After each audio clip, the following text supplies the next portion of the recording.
இன்றைக்கி முள்ளங்கி பச்சடி நம்ம பார்க்கலாம். 2 முள்ளங்கி எடுத்து தோலை சொருகி வச்சுக்குங்க. 1 கப்பு தயிர், 2 பச்சை மிளகா, கருவேப்பில், வெங்காயம்.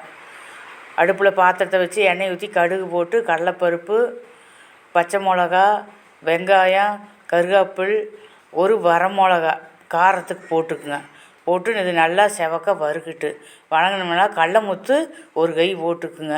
போட்டுட்டு சொருகி வச்ச முள்ளங்கியும் போட்டுக்குங்க. நல்லா கிளறி விட்டு அளவான உப்பு போட்டுக்குங்க. போட்டு அதையும் கிளறி விடுங்க. கிளறி விட்டோம்னால 1 காட்டமர் தண்ணி அளவாக ஊற்றி ஒரே ஆவியில் அது காய் வெந்துடும். பாருங்கள், வெந்துருச்சு. வெந்த பின்னால் இறக்கி வச்சு ஆறணும். ஆறினோம்னால 1 கப் தயிர் ஊற்றி அதில் கிளறி விட்டிங்கன்னா முள்ளங்கி பச்சடி ரெடி ஆயிரும். இது வாரத்தில் 3 நாள் எடுத்துக்க. சுகர் நார்மல் ஆகும். சப்ஸ்கிரைப் பண்ணிடுங்க.